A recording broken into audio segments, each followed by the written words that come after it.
Q. Q is one of the remaining movie characters to finally see a release in studio series. It's funny because he was supposed to have a toy in Dark of the Moon, but it was canceled in 2012. So if you didn't get it the first time, this is a solid alternative. Because not only is it more accurate, it's also a licensed product. Meaning that the vehicle mode looks spectacular. This does a good job at looking like a real car. There's paint on the headlights as well as the taillights, something you don't see very often. I mean, considering that it's modeled after a real Mercedes, I'd say that it's as accurate as you can get. You got that nice silver for the grille.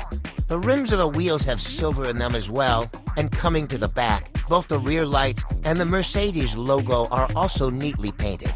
But that said, this is possibly the superior mode for many people, because the robot mode leaves a lot to be desired. Q does roll fairly well. I mean, all of his wheels can roll without any hindrances. Which is what you want from a car, isn't it? And here's the figure's best feature. It gives you a preview of what the robot mode is going to look like. I mean, there's really no hiding it. It's there. Can you imagine this vehicle getting a border patrol inspection? You stand the car up like this and you've basically got him all transformed. I mean, for the sake of a clean vehicle, I suppose I can live with it. But we're going to get to Q's robot details when we transform him. Now we need to discuss weapons. Q comes with 2 accessories. He comes with this staff cast in gray plastic. As far as I know, it's different than the staff he had in the previous toy. And he also comes with this flat blaster. It's so weird, because I think it's supposed to be a gun, but the way it's shaped is odd. This is Q we're talking about, so this could be anything. And if my camera could focus, I would be able to show you a lot better. Yeah, so you can't attach any blast effects on it. You can store the weapons on the car. You don't really want to. It's not an elegant visual. And why would you want to ruin a Mercedes Benz by covering it with robot junk? If you intend on displaying this guy in vehicle mode forever, you'd be better off tossing your weapons in a drawer somewhere. And now with that out of the way, it's robot mode time.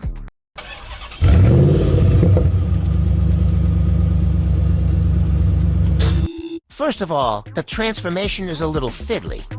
Quite the opposite of a desk transformer, because where the backpack is concerned, it can be pretty not fun. But sculpting-wise, the front of this figure is sublime. It really does feel as though this toy was ripped straight from the Dark of the Moon film. The hair is picked out in this electric blue color, and his little mustache is painted gold. But, of course, like many people have pointed out, the lack of paint is this figure's glaring flaw, along with his lack of ankle joints, meaning you can't really pose him the greatest. He also lacks wrist articulation, but I guess the ball joint in his arm makes up for it. But considering they wanted to make the Mercedes mode look amazing first, it does compromise a lot of the robot. But one thing that I do like is the fact that those side skirt pieces do hinge upwards to accommodate any leg movement you make with Q. And then we turn this figure around to the back, and we have Car Cape. Oh, how I adore Car Cape. But it's even better because Q is not really that stable.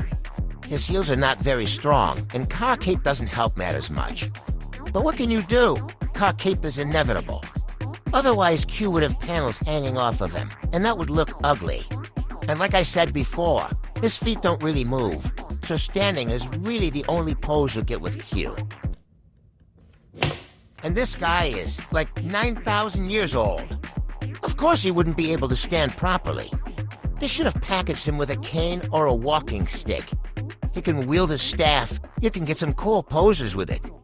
I admire how he can hold it in both hands. He can smack people with full force, and the flat blaster is also an accessory he can hold. Or maybe it isn't a blaster at all. I don't really know. Here's Q with his grandson. It's nice to finally see the grandfather-grandson duo together. Now, I purchased Q at Walmart for around $25. He was the only one of his kind there, so I don't know if it was a lucky find or not. But I'm glad to have him, despite his flaws.